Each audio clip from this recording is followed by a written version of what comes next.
Exercise 5.2 question number 7। Question number 6 तक हमने दूसरे वीडियो में आपको सॉल्व करके दिए हैं। क्वेश्चन नंबर 7 देखिए, इसमें क्या कह रहा है कि find the centroids of the triangles whose vertices are given below. तो सेंट्रॉइड्स हमें फाइंड करना है जिनके वर्टाइसेस दे रखे हैं। पहला है इसका -7 और 6, 2 and -2 और 8 and 5। तो सेंट्रॉइड के लिए फॉर्मूला क्या होता है? कोऑर्डिनेट ऑफ सेंट्रॉइड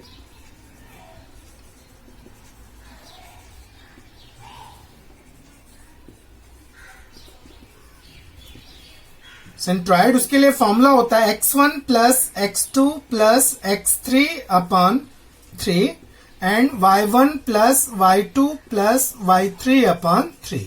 ये फॉर्मूला होता है सेंट्रॉइड के लिए। तो सपोज ये x1 y1, ये x2 y2, ये x3 y3 है, इस तरह से है।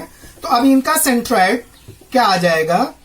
सेंट्रॉइड को अगर हम g ले लेते हैं तो g इक्वल्स टू g और यहां पे x और y इनकी वैल्यू ले लेते हैं। तो x1 क्या है? -7 प्लस 2 प्लस 8 अपॉन 3 और 6 -2 प्लस 5 अपॉन 3। 8 to 10 -7 तो 3 upon 3 and 6 5 11 -2 9 upon 3. So 3 3s are 9. It is 1 and 3. So centroid G equals to 1 and 3. ये उनके कोऑर्डिनेट हो गए। इसी तरीके से दूसरे क्वेश्चन को हम लेते हैं।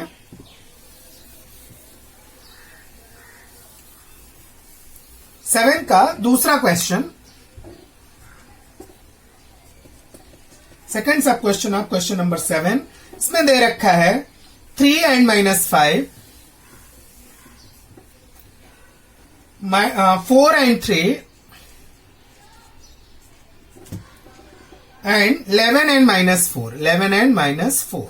अब centroid G equals to formula x1 plus x2 plus x3 upon 3 और comma y1 plus y2 plus y3 upon 3। अब यहां पे x1 y1, x1 y1, x2 y2, x3 y3 इस तरह से ले लेंगे। सो 3 प्लस 4 प्लस 11 अपॉन 3 और -5 प्लस 3 -4 अपॉन 3।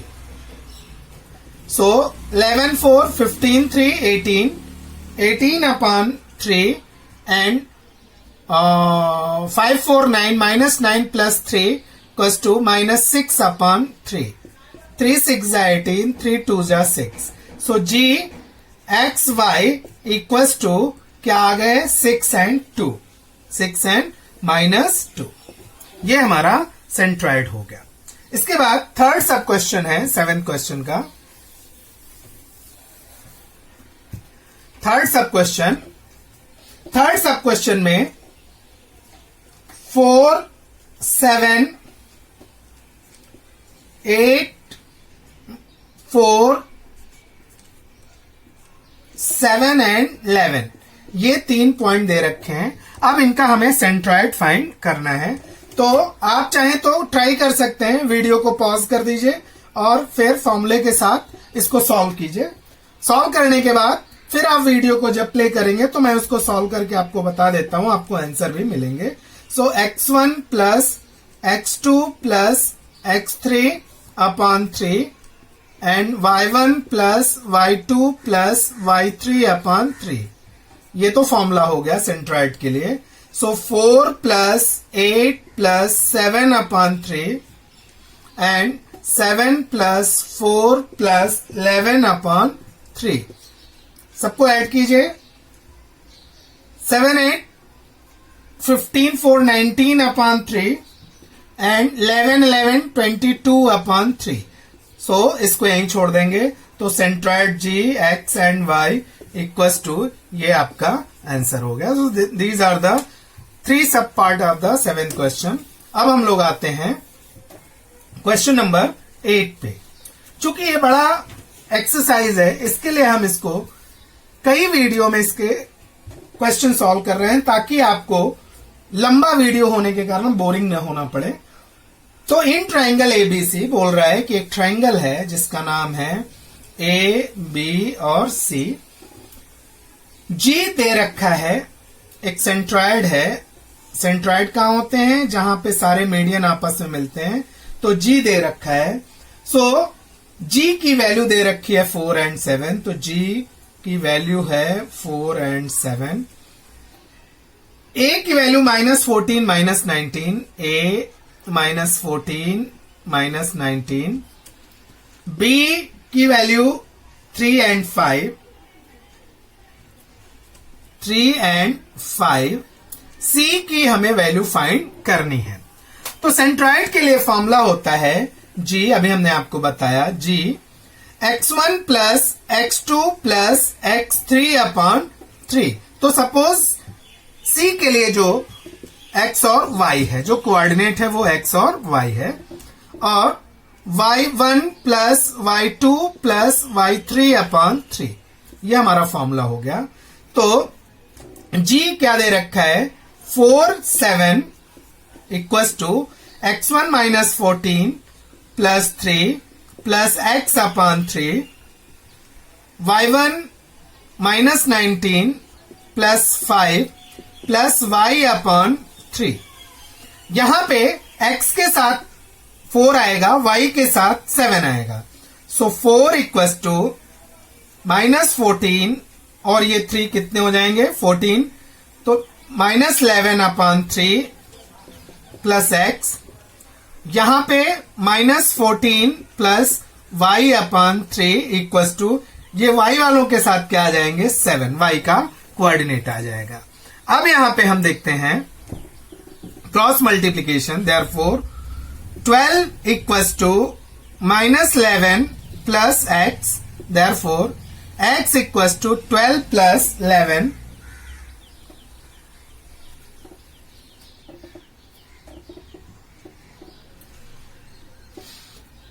यहां पे g की वैल्यू थोड़ा हम चेंज करेंगे, -4 -7 है। g की वैल्यू -4 -7, तो यहां पे -4 आ जाएगा और यहां पे -7, तो ये -12 हो जाएंगे। सो ये -12 plus 11 equals to -1। So x की वैल्यू -1, और दूसरा y की वैल्यू हम देखेंगे। So -14 plus y equals to, ये क्रॉस मल्टीप्लीकेशन यहां हो जाएगा, तो 3 7 -21। So y equals to -21 plus 14, so y equals to -7, y की वैल्यू -7। सो c की जो हमारी कोऑर्डिनेट्स हो जाएंगे वो कितने हो जाएंगे? -1 और -7। ठीक है, तो स्टार्टिंग में हमने यहाँ पे चूंकि 4 और 7 रखे थे, आप उसको करेक्ट कर लीजिएगा, -4 और 7 थे। Question number 9, exercise 5.2 coordinate geometry.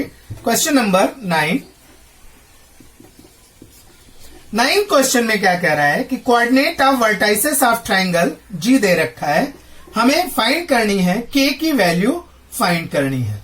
सो ए दे रखा है, A equals to h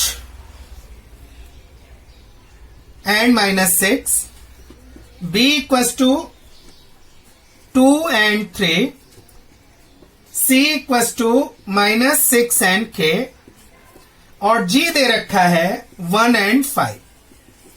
so formula हमारा क्या होता है g के लिए? g equals to x1 plus x2 plus x3 upon 3 and y1 plus y2 plus y3 upon 3, ये g की वैल्यू होती है। g दे रखा है कितना? 1 एंड 5, 1 एंड 5 दे रखा है। x1 क्या है? h प्लस 2 प्लस -6, तो यहां पे -6 आ जाएगा, डिवाइडेड बाय 3, एंड -6 y2 कितना है 3, y3 कितना है k अपॉन 3। तो यहां पे ये जो फर्स्ट नंबर है ये x होगा और सेकंड नंबर होगा वो क्या होगा y, x के साथ x, y के साथ y। So 1 equals to h minus 4, 6 minus 2 4, so upon 3, so 1 equals to 4 minus 3, और यहां पे जो y की वैल्यू आ गई वो कितनी है 5 equals to -3 plus k upon 3, 6 minus 3 minus 3। अब cross multiplication 4 equals to h minus 4, 4 equals to 3 1 जा 3, 3 equals to h minus 4 and 5 3 जा 15 equals to -3 and k। So यहां से हम h की वैल्यू फाइंड कर लेंगे, तो h इक्वल्स टू इधर आएगा प्लस हो जाएगा 7, 3 प्लस k, -3 प्लस k, तो k की वैल्यू ये इधर आ जाएगी तो -3 प्लस हो जाएगा 15 प्लस 3 18। सो k की वैल्यू क्या आ जाएगी 18। तो these are the question number 9 जिसकी आंसर है 7 एंड 18। अब हम ले लेते हैं क्वेश्चन नंबर 10। इसमें कह रहा है find the coordinate of points of trisection of segment A B. यहां पे दे रखा है जिसके ट्राई सेक्शन हमें फाइंड करना है। सपोज एक लाइन है ए और बी।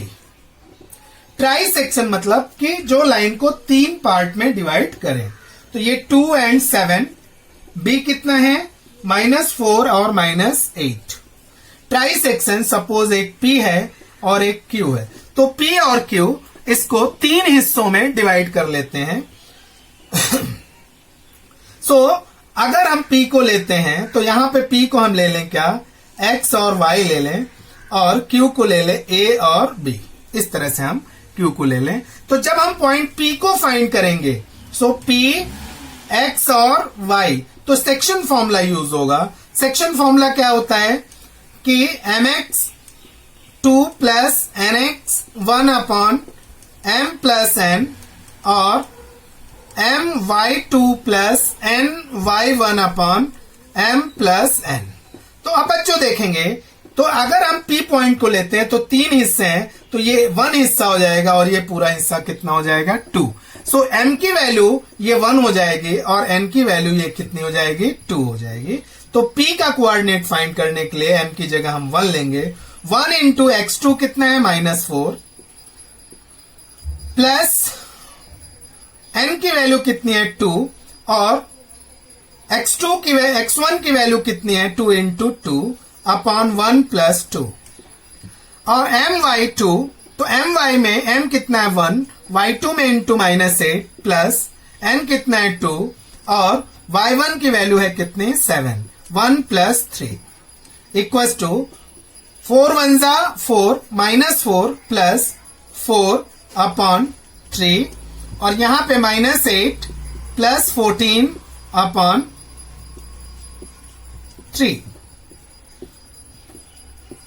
इक्वल्स टू ये आ जाएंगे 0, 4 - 4 0 अपॉन 3, और दूसरा क्या आ जाएगा 14 -8 6, तो 6 अपॉन 3, 3 2 जा 6।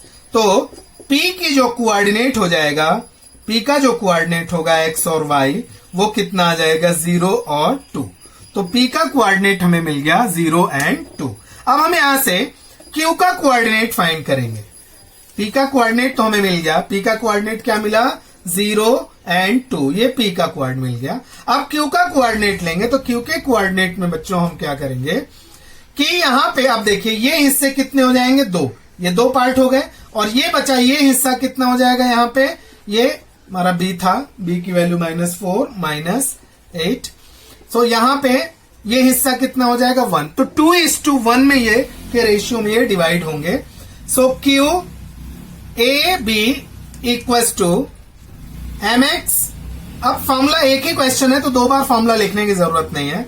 m की वैल्यू यहां पे क्या है 2 है, into x2 into -8 plus n की वैल्यू है 1 इंटू x1 क्या है 2 अपॉन 1 प्लस 2, 2 इंटू x2 की वैल्यू है -4, 2 इंटू y2 की वैल्यू है -8 प्लस y1 की value 1 into x y1 equal to 7 upon 1 plus 2 ये आ गए। अब 4 2 8 -8 plus 3 upon -8 plus 3 upon 3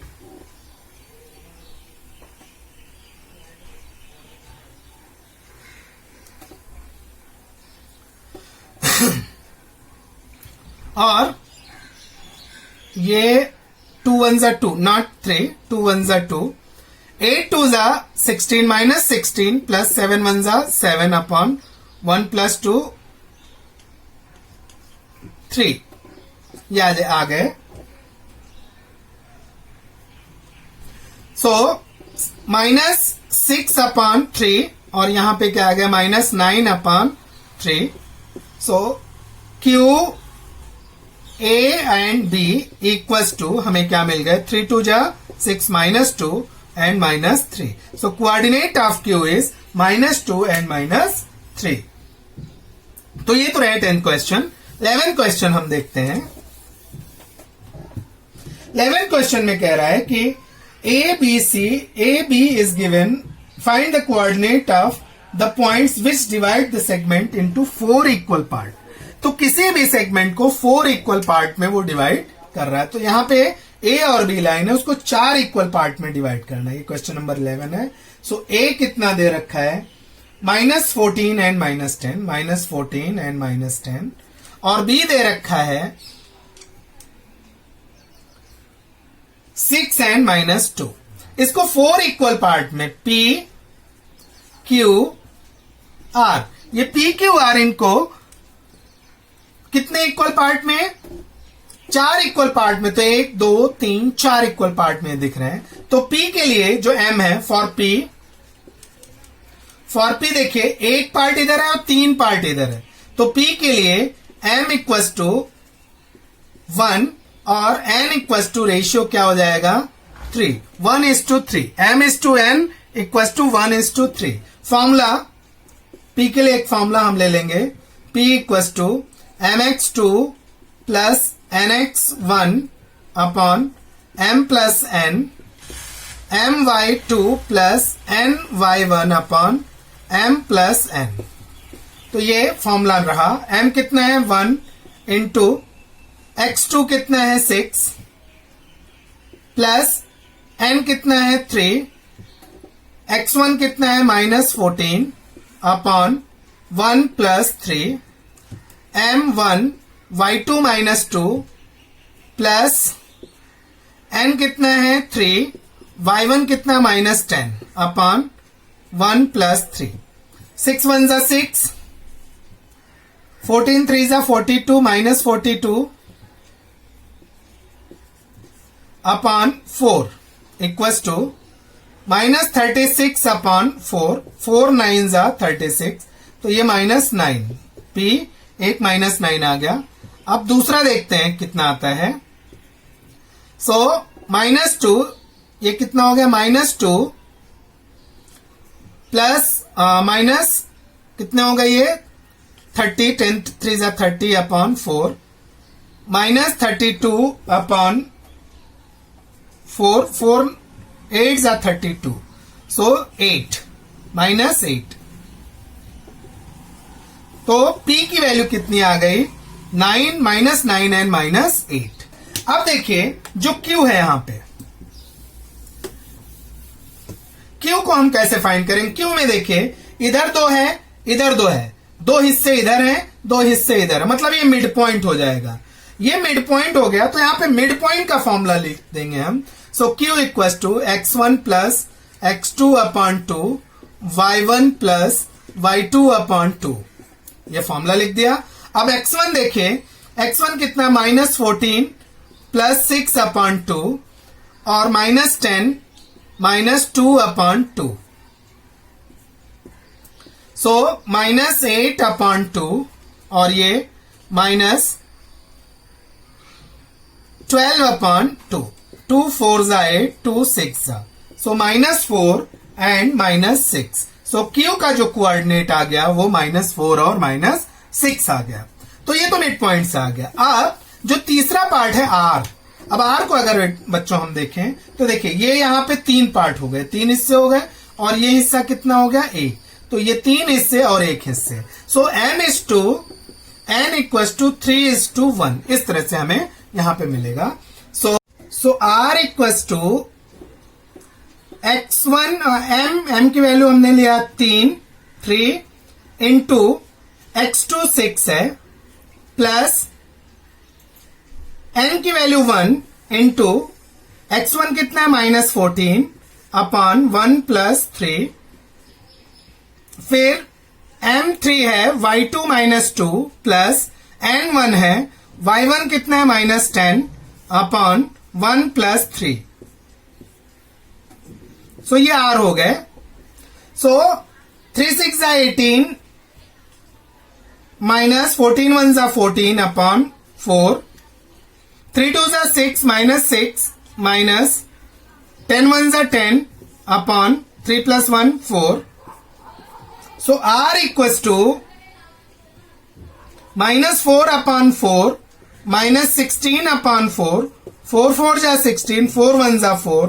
so R = -1 and -4। So R की जो वैल्यू आ गई वो -1 और -4 हो गई। इस तरह से हमें 4 पार्ट में उनके अलग अलग कोऑर्डिनेट मिल गए।